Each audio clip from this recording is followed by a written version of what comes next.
Hello Team FT, welcome back to Winners and Losers, where we break down the latest and greatest Premier League action. Now, we've already chalked off this week's winners. They were Newcastle. Go back and watch that episode if it just so happened to fly under the radar, miss your sub feed. But we're going to dive headfirst into losers on this episode. Yeah, and they say that misery loves company, so we're doing two teams this week. Yeah.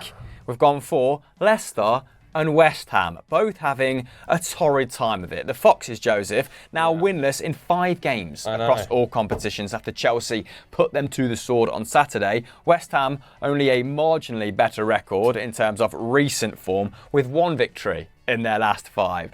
Although they did secure a relatively solid point against Villa. Had to come from behind, didn't they? So we'll beat up on Leicester a little bit more than we beat up on West Ham. But subsequently, both on 24 points now, just 2 off the bottom, and inexplicably, both below Everton. I know. How has that happened? Well, Sean Dyche. The Dyche, the puppet master. Sean Dyche's Goodison record, very, very solid. But, unbelievable. The hashtags are out, Joe. Are they? So we might as well start with Leicester. How did they endeavour to lose 3-1 at home? Well, first and foremost, props to Chelsea. Some really good finishing. You know, Ben Chilwell's questionable Danny Ward, which I think you're going to touch on in a little bit. But also, you know, Enzo and Kai Havertz's goal is magic. Enzo's It's real magic, isn't it? Because on the day, if you looked at the stats and you didn't watch the game, you know, Leicester racked up more shots than Chelsea, didn't they? They created more big chances. I mean, even expected goals, they put up 2.5 to 1.6. It's anti-Graham Potter. I don't know how Potter's managed it, but he's finally flipped the switch. XG is forgiven him. Yeah, I mean, Ben Chilwell's goal, an XG value of 0.0. It is a great strike. The technique is very, very difficult coming out of the sky, but Danny Ward, the keeping is just not good enough. The 7th worst post-shot XG in the league on -4 now. There's some big names below him, by the way. I think Edison's below him as well, isn't he? De Gea's below him, yeah. But equally, just that moments in games that Danny Ward hasn't quite got right have cost Leicester quite badly. The back 3 in front of him as well. I mean, Harry Souttar getting dragged around all over the place because Chelsea didn't have a recognised number 9 almost, and players were pulling out and filling in, and I think Souttar didn't know whether he was coming or going. I mean, Wout Faes, just way too reckless, dribble past 3 times, obviously a team high, sent off for those 2 bookable offences. I mean, he is a bit of a headless chicken, isn't he? Yeah. Regularly flying out. It is funny that he's got a bit of the Cuti Romero vibe to him. Leicester have replaced Sionchu with effectively another version of Sionchu. Yeah, I mean, he's got that sort of Christian Romero vibe to him. I mean, 3 yellow cards and a red in 20 appearances, which is surprisingly low. Yes. He seems to be getting away with an awful lot there. But I have to say, overall, I mean, Leicester just no good. No surprise the team on the end of the booze. Brigade was out. Amati as well, just to complete that back 3. Failed to complete a tackle or interception, despite Chelsea having the lion's share of possession. Really struggled with João Felix's tendency to come inside, Chilwell's tendency to overlap. They were dragged about, like you said. Absolutely ragdolled. And all 3 of them ball watching when Enzo chips it in for Kai Havertz, emblematic of sort of that panic that started to set in. Although Leicester did have moments in this game, particularly before half-time. But for the most part, the vibe is not good around the King Power. Even Brendan Rodgers' in-game tweaks now being met with boos. Mendy for Samare completely rattled the home crowd that stayed until the end to witness that happening. And before he was taken off, Mendy, I thought, was having a pretty solid game as well. 4 tackles and interceptions, completed the 2nd most accurate passes for his side, had a 98% pass accuracy, which was a game high. Now, all of this doesn't equate to being useful in the game, and game state, does dictate they were chasing the game at this point, so needed to make some Hail Marys. But that was probably just more emblematic of the erosion of the relationship between team/manager and fans that is occurring, man. I mean, some of the things he said recently in the press are definitely adding to this mood. I think he said, was it earlier on in the week, that he was driving a Mini and Graham Potter was driving a Ferrari. He's also said on the record that keeping Leicester in the division this term would be one of the best achievements of his managerial career, which is very Jose Mourinho-esque, isn't it? Trying to change the goalpost halfway through the season to serve your personal agenda. Banners were unfurling at the start of the season when it went on that terrible run. I think they'd lost 7 of their opening 9, including 6 on the bounce. The Banners returned in this game. Did they? Or Banner. Banner back. I saw a picture, hashtag Banner back. And we've seen some venomous tweets, let's say. One from LCFC posting say he doesn't want to see the following people in a Leicestershire postcode next season: Rodgers, Amati, Thomas, Bertrand, Evans, Vestergaard, Vardy. Now, I don't agree with all of them, but there is a feeling amongst the fan base, and that might be the tip of the spear, that account, that wholesale changes are needed.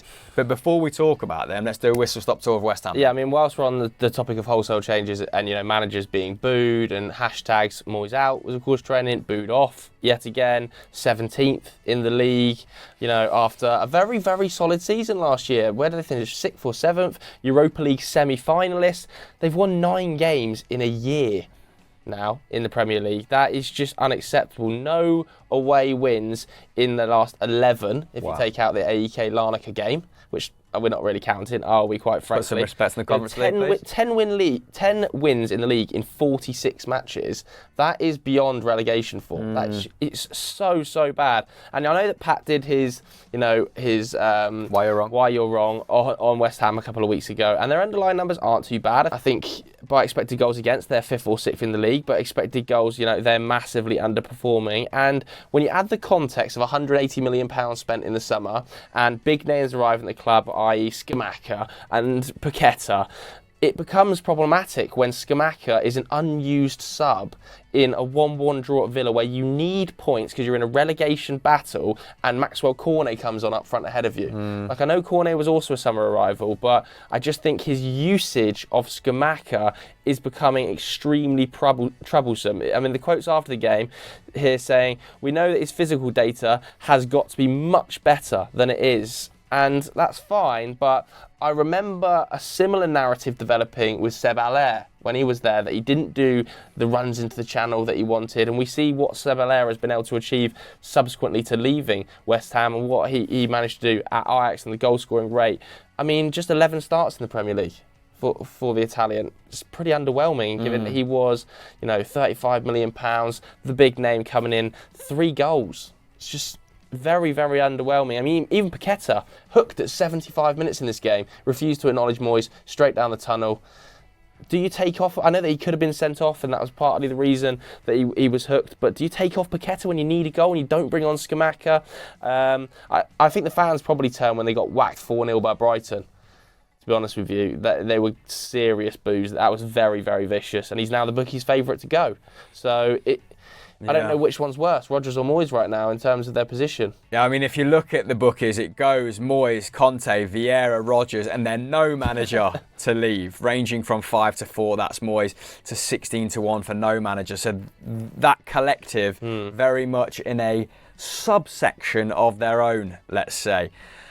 And there's not a lot of, I would say, great managers available right now. Problem, isn't it? There is solid managers, and there is a couple who have a proven track record of getting teams out of sticky situations, who help owners who have spent a lot of money and it's gone Pete Tong protect their investment. One of them being Rafa Benitez. It did not happen for him at Everton, but we've seen that might not have been, just down to him.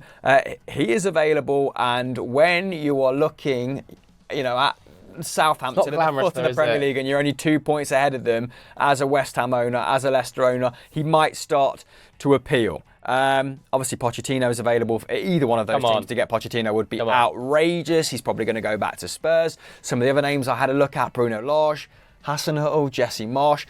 Maybe Bruno Lage had a good defensive record at Wolves, but he's not done enough. Who are you trying to convince here? That's what I'm saying. They might just stay in the job by virtue of having no one available. I really think they will, but I think Like, who are when the fans pine for them to be sacked? Who do they want in charge? I know. Let us know in the comments below. It's an interesting one, isn't it? I think come the summer, serious questions will be asked, but I just don't think the managers are available right now. Like, I think if Rafa Benitez was appointed to West Ham, I think West Ham fans would.